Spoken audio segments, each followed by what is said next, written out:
My name is Barbara Jansen, and I am very proud to serve on the board of directors for the Greater Cedarburg Foundation, and I am honored this evening to present this award. Having done history tours for elementary school children for the past few years, I've had an opportunity to tour the Fire Department Museum and hear stories that historian Denise Berner-Lilly shares with the children. Much of what she recounts truly is a picture back to the day. She tells of the irony of the fire station located on Washington Avenue burning to the ground. Though the Milwaukee Fire Department loaded its equipment onto a train, it was Grafton that made it first, and then the Thiensville Fire Department arrived to assist with its equipment pulled by 2 horses, neither of which survived the ordeal. I've watched as kids try on helmets and boots, view antiquated hose wagons, and climb into trucks that no longer race to fires. I've heard these stories and witnessed the awe on the children's faces many times. So the history of the Cedarburg Fire Department was not new to me. What was an eye-opener, however, was the passion and dedication that was apparent when I sat down with Chief Jeff Foschultz, Assistant Chief Bill Hintz, Deputy Chiefs Kim Gordon and Scott Matuszewicz to learn more about this organization. I arrived at the station about 6:30 on a recent Monday evening. It was clear that something was going on. There were several men and women putting away equipment, recording information on computers, pulling vehicles into the garage. After introductions, I learned that this was the 6th call of the day. It was clear that these 4 were happy to take a load off their feet and sit down to chat about this organization of which they are so proud. It didn't take long to learn that this day was not an average day. Records from recent years report 1,100 to 1,200 calls per year, averaging 3 calls a day.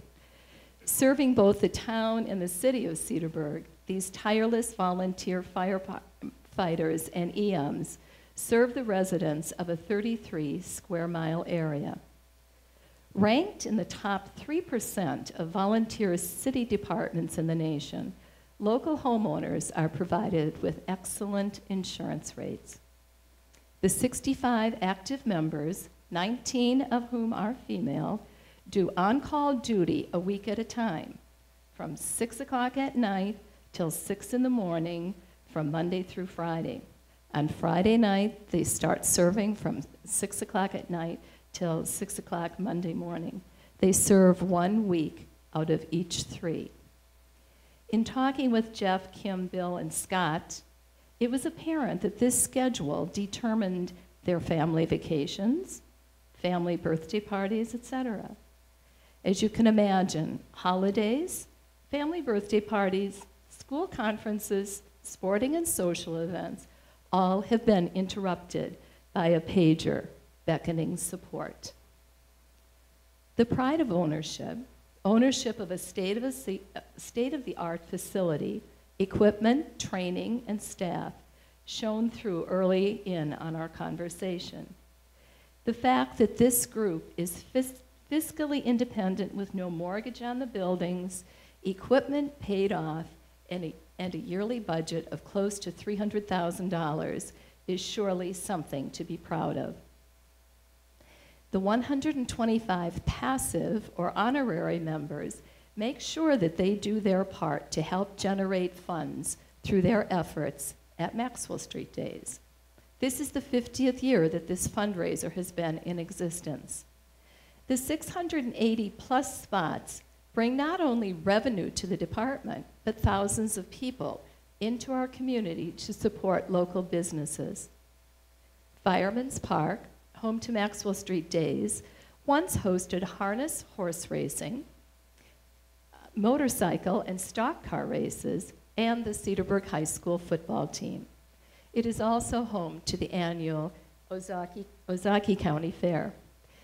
The fact that our fire department, now in its 150th year, has served this community so well is due to the individuals who not only fight fires and care for those in need of rescue services, but also those who assist throughout the year in raising money for this fine organization. I asked how technology has impacted the work of the Cedarburg Fire Department over the years. Chief Schultz quickly rattled off thermal imaging, computers for record keeping, pagers, cell phones now used for 911 calls, radio communication, defibrillators, GPS mapping. Clearly, keeping up with all this new technology, as well as cutting-edge training regularly held on Thursday nights, has been crucial to the growth and development of the department. Earlier, I referenced the passion and dedication I witnessed as I interviewed the 4 department leaders. Let me give you some examples of what I heard. When I asked the group what they would like you, the audience tonight, to know as they receive this honor, Chief Schultz responded, "I would like people to know that you don't have to want to fight fires or be involved with the blood and guts of a rescue call to be a part of the Cedarburg Fire Department. We need professional people that will offer their expertise. Dan Denbor, who happens to be one of our board members as well, serves as our treasurer. His financial background is invaluable to us. We need volunteers from all walks of life." Bill Hintz quoted former Chief Bill Ritter, who said, "The place works better when we are broke or out on a call." Well, folks, I am guessing that the department is working well right now because I heard that the checkbook is very low. They have paid off and are awaiting an end-of-May arrival of a new Pierce fire truck, price tag to $780,000. Kim talked about our festival weekends and how closing off streets have brought the firefighters closer together. Unable to get to the department easily, a group of 10 or 15 volunteers camp out at the station for 8 to 10 hours at a time, ready and willing to serve our citizens and visitors as effectively and efficiently as possible. I heard repeatedly, "We are family." Sometimes we disagree, but we always make up. Bill said, "We are problem solvers. We know how to get things done." He also made it clear that all members, active, passive, and honorary, are equally important in the operation of the organization. The camaraderie with one another, as well as the selfless service to others, is commendable. The multi-generational support within families was apparent. Many young people come up through the ranks in the Explorer program. In looking at the roster downstairs, you may notice many familiar family names, listed several times, as sons and daughters follow in their mom's or dad's footsteps. So this evening, I feel like this thing keeps going down, it's weighted. So this evening, as we applaud our dedicated, passionate, caring, hardworking, courageous members of the Cedarburg Fire Department, having served this community for 150 years, I urge each of you to take time to look at their history, check out their equipment and displays, listen to their stories, as this is a very special place, hosted this evening for us by very special people. Join me, please, in thanking the men and the women of the Cedarburg Fire Department.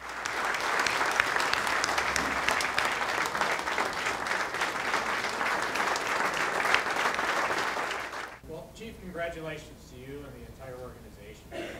50 years of serving. You don't look that. 150 years of serving our great community, and this is, one of the things that really makes Cedarburg a special spot. Where else do they serve for 150 years, volunteering, fundraising, putting out the fires, serving people? It's fantastic what you do about it. So thank you.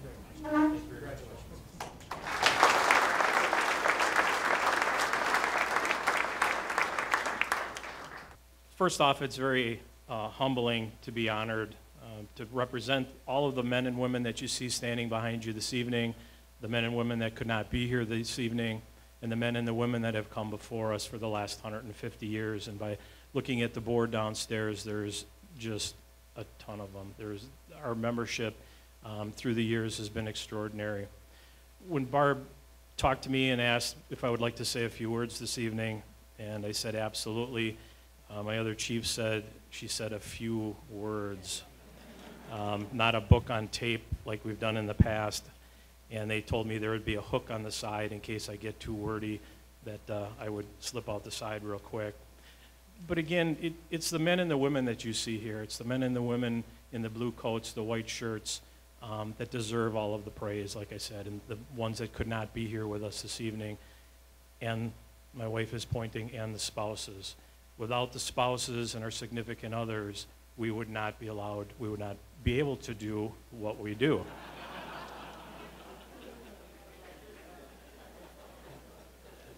As Barb said, we're a very active group down here. Again, last year we ran over 1,000 fire and rescue calls.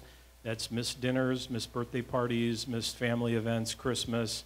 Calls don't pick and choose when they come at 3 o'clock in the morning. But we're there to go out and help somebody that's having a worse day than we are. We put in over 4,700 hours of training last year. Emergency medical training, firefighter training, auto extrication, how to get somebody out of a wreck that's pinned in there, dive team training, and it goes on and on and on, the training that we take.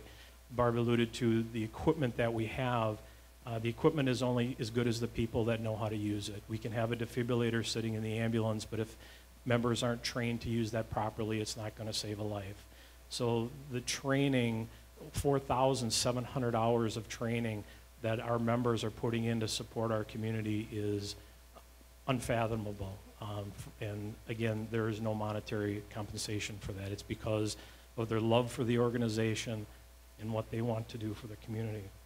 Public education, we do a tremendous amount of public education here at the Cedarburg Fire Department, teaching our young children how to stay safe, how to prevent a fire, and if they would be involved in one, how to get out safely. Or Survive Alive House next door. If you have a chance to go over and take a look at that, it's a golden gem over there that somebody came up with years and years ago to build, and we still do school tours over there teaching children how to feel a door, how to roll out of bed, how to open up a window, how to find a meeting place with your family, having a plan to get out of the house in the event that there would be a tragic fire in their residence. Our fundraising is, again, Barb alluded to, we put in thousands of hours up at Fireman's Park. And somebody still has to cut the grass every week. Somebody still has to clean up and maintain it. And that's all of, again, the men and the women that you see standing here before you this evening. All of that money that's raised at Fireman's Park is turned back around into the community. We have over $4 million worth of vehicles in this building that the corporation has paid for. No tax money.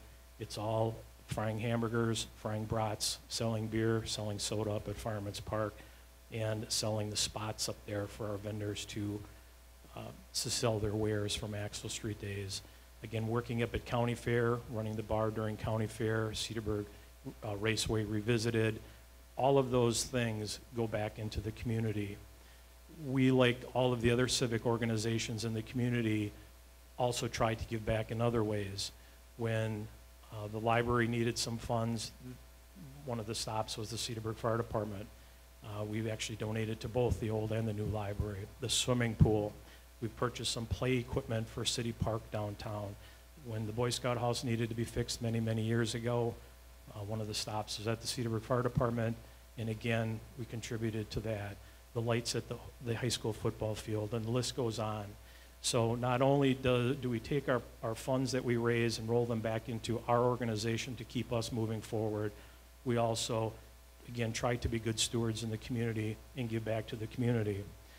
And like all of the other organizations, when the Cedarburg Fire Department needed help, we went back out to the community.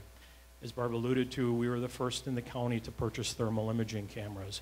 When they first came out, very, very expensive piece of equipment, but they were worth every cent of it. And at that point in time, we did not have the funds available just to go out and purchase one of those, but we felt that this was a life-saving tool that our members could use to protect the community. We went back out to the community and said, we really need your help. We really would like to purchase this piece of life-saving equipment. Can you help us out? And the community came through with our fundraising efforts, and we were able again to purchase the first one in the county. As of this day, we have one of those pieces of equipment on every one of our pieces of apparatus because we believe it's that important to be able to go in and save somebody's life. We built the Generations Memorial out back. I hope that everybody had a chance to go out and see that this evening. It's a tribute to, again, those that have come before us, today's generation, and the generation that will come after us. And it's a living tribute to everybody that has made what the Cedarburg Fire Department is. We could not have done that on our own. Again, we set up a fundraising campaign. We went out into the community to raise funds and support for that, and the community came through for the Cedarburg Fire Department. And I can't tell you how special that is when, again, the community steps up, and as Barb again said, that's what makes Cedarburg Cedarburg, is we help each other out. When someone has a problem, we go out, we solve the problem, whether it's fundraising. This last Sunday morning at 9:30 in the morning, the pager went off. And I'm going, oh boy, now what? Well, we got called out to rescue some ducklings that fell into a sewer. So on Sunday morning at 9:30, one of our members, Bobby Young, I believe he's here tonight, put on his hip waders, waist deep down in a storm sewer. He made some very strange noises down there, but he got all 6 ducklings. He grabbed them, and they were able to be reunited with Mom in the creek. So we do run the gamut of what we do here, calls and giving back to the community. Again, going back to what we've given back, the building that you're in, the fire department paid for this building. The city took out a loan, the fire department paid it back, paid off the mortgage on this building. We were running out of room, we needed to put a new addition on.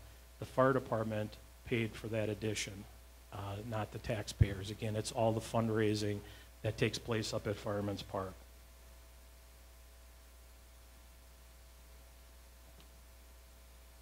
We talk about family, and Barb alluded to that also, and we talk about that a lot. We talk about we're a family down here at the fire department, and sometimes I know my wife has commented, I think you spend more time with that family than your own family, but it's the commitment and the dedication that all of these men and women standing before you have. As she said, we work very hard down here. We train very hard down here to protect the community and service them to the best of our ability. And sometimes we fight like a family down here, just like you do at home. And then the chief and the mom have to step in and separate everybody and say, play nice together. But that's what makes us a family. Everybody has an opinion, everybody has a suggestion that they would like to give and to offer. And when the pager goes off, all of that goes away, all of that is on the side, and we do work as one big family, one big team. We watch out for each other, we care for each other, but we provide service to everybody and anybody that requests it in our community, and I think that's very, very special.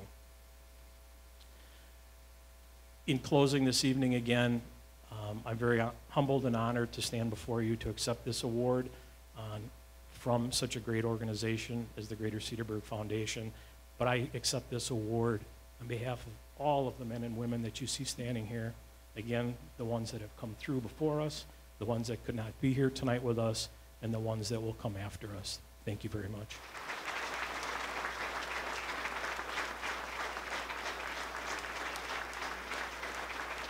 Thank you so much, Chief. That was very touching. I'm going to go off script here a little bit. For those of you that know me, I tend to do that once in a while. And what kind of struck me was, for those of you that have a program in front of you, if you look at the back, at one point tonight, I thought I was going to read this prayer. But as I read the prayer, it has very little to do about me. So what I wanted to do was ask Chief if he could put someone on the spot that might be able to close us up by reading this prayer. When I am called to duty, God, wherever flames may rage, Give me strength to save a life, whatever be its age. Help me embrace a little child before it is too late, or save an older person from the horror of that fate. Enable me to be alert and hear the weakest shout, quickly and efficiently to put the fire out. I want to fill my calling to give the best in me, to guard my friend and neighbor and protect his property. And if according to your will, I must answer death's call, bless with your protecting hand, my family one and all.